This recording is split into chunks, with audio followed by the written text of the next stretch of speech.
73 years old और मेरी mother है 67 की, सीनियर सिटीज़न है। दोनों की तबीयत ख़राब रहती है। हमें यहाँ पे थाने में बंद करके रखा हुआ। मेरी वाइफ़ ने झूठी कंप्लेंट डाल दी है कि मैंने अपनी बच्ची के साथ रेप करा है। 4-5 दिन से वो यहाँ पे नहीं थे। मैं अपनी बेटी की कस्टडी मांग रहा था। मेरी बेटी से मेरे को मिलना है और उसने मेरी बेटी से मेरे को मिलने दी। उसके अगेंस्ट मेरे अगेंस्ट कंप्लेंट डाल दी पॉक्सो की कि मेरे फादर ने, जो इतने ओल्ड हैं, और मैंने अपनी बच्ची के साथ रेप करा है। और हमें इस टाइम थाने में बंद करा हुआ है। पुलिस हम पे दबाव डाल रही है कि आपको अरेस्ट करना पड़ेगा। मेरी मदर है, मेरे फादर हैं, हम सबके ऊपर अगेंस्ट ने फॉल्स चार्जेस लगाए हुए हैं। आप प्लीज़ सब ये वीडियो काफी वायरल हो रही है। इस केस में वाइफ ने अपनी हस्बैंड के अगेंस्ट और अपने पेरेंट्स इन लॉ के अगेंस्ट एक फॉल्स कंप्लेंट फाइल करी है और वो फॉल्स कंप्लेंट 498A या डीवी की नहीं है।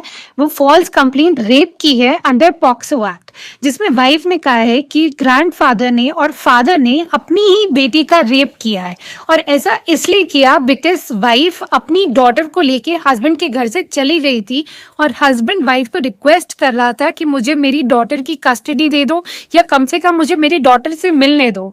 तो हस्बैंड अपनी बेटी से मिल ना पाए या कस्टडी ना मिल पाए तो उसने झूठी कंप्लेंट फाइल कर दी अगेंस्ट फादर एंड ग्रैंडफादर। अगर आपने अभी तक सब्सक्राइब या फॉलो नहीं किया है so please do it so that I make more such videos.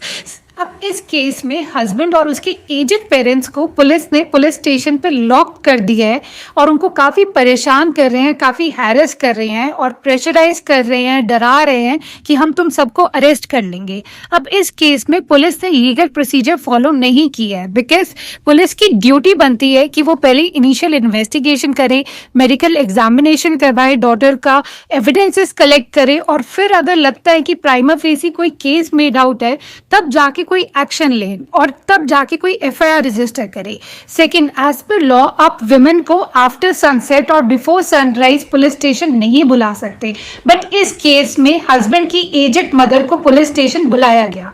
अब ऐसे केसेस में दो सिचुएशंस होती है। पहला situation that you are not arrested yet, in that case you have to move in anticipatory bail application immediately before the session court और the high court. दूसरा ये है कि आपको देखना है आपके जो ऑफेंस लगा है उसकी मैक्सिमम पनिशमेंट कितनी है। अगर मैक्सिमम पनिशमेंट 7 years है तो उस केस में अगर पुलिस आपको पुलिस स्टेशन बुलाती है बट सेक्शन 41A का नोटिस नहीं देती, so in that case you are not liable to go to the police station. और इस केस में बिना सेक्शन 41A के नोटिस के पुलिस आपको अरेस्ट भी नहीं कर सकती। सेकंड सिचुएशन है दैट यू आर अरेस्टेड। इस केस में there are some rights and some laws that you should know. पहला ये है कि पुलिस लीगली आपको मार नहीं सकती है। सेकंड, अगर आप कोई कन्फेशन या स्टेटमेंट मेक करते हैं to police at police station so that can never be used against you.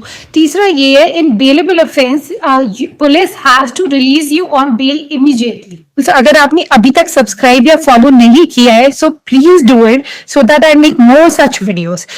We all know कि मैरिटल डिस्प्यूट में विमेन काफ़ी वाइडली मिसयूज कर रही है अपने वेलफेयर लॉज जैसे 498A, maintenance, DV, but child custody case में विमेन पॉक्सो एक्ट के प्रोविजंस का काफ़ी मिसयूज कर रही है to win the child custody battles. सी सुप्रीम कोर्ट ने और रिसेंटली अभी केरला हाई कोर्ट ने कहा है कि POCSO courts must be vigilant because जो मदर है वो फॉल्सली एक्यूज कर रही है फादर को of sexually abusing his own child.